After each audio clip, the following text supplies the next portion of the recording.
Hi everyone! Good morning and good evening. My name is Stacy Benares, and today I will be teaching you how to implement minimalist values through organizing a fridge. So when I first started this project, I was pretty excited about the ideas of minimalism because it advocates for simplicity and neatness. I think of Kim Kardashian where her house is just completely empty. As someone who enjoys organizing and tidying up the house, I thought that pursuing this project on minimalism would be exciting. But I never thought it was the kind of simplicity where removal was required in order to live that lifestyle. When I first read Marie Kondo's book, The Life-Changing Magic of Tidying Up, I was quite intimidated by her lessons because one of the biggest themes in her book was to let them go with gratitude. Now, my initial thoughts about this was who in their right minds would want to let things go and feel great about it? I'm the kind of person who gets quite attached to a lot of things. I've always kept anything as trivial as a gum wrapper as long as I knew it held some sentimental value, like an old classmate from first grade who probably doesn't even remember giving it to me. As I read more into Kondo's ideas, I was starting to understand that I had a huge misconception of what minimalism was and how it would look like applied as a daily lifestyle. Although a lot of her advice on tidying the house were intimidating, considering that she encourages the disposal of many items, she advocates living less by living with the items that you truly cherish, which is why I chose this quote specifically. Our possessions are even happier and more vibrant when we let them go than when we first get them. Because we need to ask ourselves, how many things do we keep around in our house are things that we don't look at anymore? How many objects are occupying multiple spaces and causing a crowd in your home? Because the question of what you want to own is a question of how you want to live your life. And one of the most important yet simple lessons to learn from Marie Kondo is to learn how to let go and surround yourself with the things that make you happy. So ask yourself, what does your house look like? Because your house is a reflection of you. So before we get into the details of my project, I wanted to have everyone understand a little bit about social media and materialism. So what do we understand about social media's role in society? I listed three primary things that I'm pretty sure everyone can guess. So social media is a tool for communication and it helps us connect worldwide. Social media is a source of information. But what social media has become most of now is a business and marketing strategy. So now that we established its primary role, I wanted to look at how it's affected and influenced the way we think and believe. One prominent example is our belief that we would be happier if we were wealthier and had more possessions. According to Hazen, this was an idea that was cultivated due to exposure of various media platforms that repetitively presents the lifestyle of successful people with money and their happy daily lifestyle. An average individual doesn't possess the same status or wealth as those they see on the screen. By seeing the successful people be happy with the knowledge that they have money, it reinforces the idea that people would be happier if they were richer. As an existing result of social media, monetary value in consumer culture became an important aspect of a person's life, as people yearn for more riches and possessions. This concept is widely known as materialism, which as defined underneath, materialism is an individual differences in people's long-term endorsement of values, goals, and associated beliefs that center the importance of acquiring money and possessions that convey status. Furthermore, I wanted to get into the difference between minimalism and materialism. So materialism, individuals who hold materialistic values are associated with health effects such as low life satisfaction and happiness, depression and anxiety, physical problems such as headaches, and personality disorders. One example of a personality disorder that you can develop from materialism is a hoarding disorder, which is basically a negative consequence of materialistic values. Minimalism, on the other hand, minimalism as a concept in itself, it extends beyond possessions and expands into different aspects of people's lives that add value, such as friendships, relationships, your self-growth, hobbies. And self-proclaimed minimalists have said that it has helped them grow as individuals. It has helped them pursue their passions. it has helped them experience real freedom, and it has helped them discover purpose and find lasting happiness. But I wanted to highlight that there's a huge misconception when it comes to minimalism and materialism. Both concepts dictate both consumption and non consumption choices. Those are ultimately up to us as consumers. But despite the difference in values, minimalism doesn't undermine the possession of material things.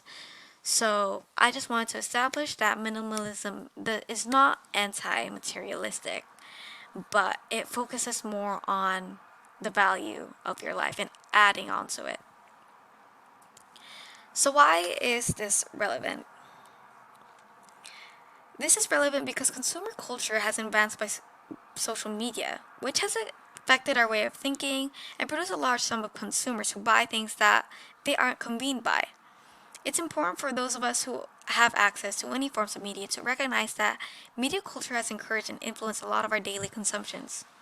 It is especially prominent now that we are given access to advertisements that affect the choices we make. Because social media has placed such high importance on monetary value through status and possessions, the issue of overconsumption is a universal consequence. Therefore, it would be worth investigating how we can utilize social media to influence minimalist values by studying the implementation of it ourselves, which is why we conducted this project. So, my mission for this project is to evaluate whether Marie Kondo's methods of minimalism could improve material consumption and efficiency by applying her principles of separating wants and needs to an area in the kitchen. Before getting into my project, I thought this would be a relevant inclusion so that because I want to show everyone a video of what inspired me to choose my focus and just so that everyone can see Marie Kondo herself in action and how she organizes someone else's household.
All right.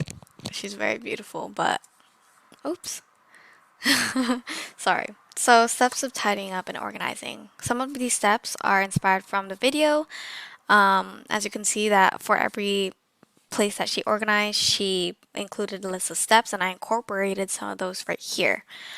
Um, so you select an area, you remove the items, you sort the items by category, check the expiration dates and discard of it, organize items into boxes and shelves, and an optional one that I would like to include is to label the food item by category. So putting it into action. Here you will see my wonderful fridge. On the first picture in step one, it was very, very messy. So many things, it was quite overwhelming actually. I did not know what was going on with the fridge, but once I removed all of that on step two, there was also an overwhelming amount of items that was swarming all over our kitchen counter. Now in steps three, all of the items in the picture were assorted and placed inside the refrigerator where it was pre-assorted into its categories. No labels yet, but it's basically the middle of my fridge where you could see a close-up of it. And then steps four shows you the expired items. These are already expired months ago, and some of these items need to be recycled instead of thrown. Steps five, you can see the picture of everything is already in place where they belong. Unlike when in step three, I could only show you the middle. And step six, I basically included, I wanted to show everybody that I did label um, the food items in their appropriate categories. So, my reflection for this project, my thoughts after the project was that as a result of my purging any expired food items, the refrigerator was a lot cleaner and full of space than how I began. Because if we look back to step one, it was very, very cluttered. It became easier for my parents to find ingredients out of the fridge due to the labeling as well as the assortment of food. And everyone in the house could agree that cleaning and sorting the items made it convenient for them to easily see where everything was. So by cleaning the fridge, it was a lot easier to navigate through everything. Now, some setbacks that I got from this project was that there was an overwhelming amount of food items that I didn't have enough space anywhere to replace them. So I wasn't able to fully clean out the fridge like I intended, which is why steps three and five are kind of the same picture but in different scopes. Um, because steps three, I didn't want to show you the entire fridge, knowing that there's still items there that I could not find a place to move. Um, and my family and I haven't had the time to cook much, so I didn't have the opportunity to measure an improvement in material consumption because there hasn't been any new purchases of groceries for the past few weeks, considering we've been out and eating fast food, unfortunately. So I wasn't able to measure the efficiency, but I did take a lot out of this project, and I hope this inspires everyone to kind of look at their homes and especially their pantries, your kitchen. You guys, there are a lot of expired items. Like she said, there's 30%, normally 30% of the food items in your kitchen are already expired, so I encourage that you look into that. Otherwise, this is the end of my project. Thank you for listening. I hope you all have a good day and night, and I'll see you again. Thank you.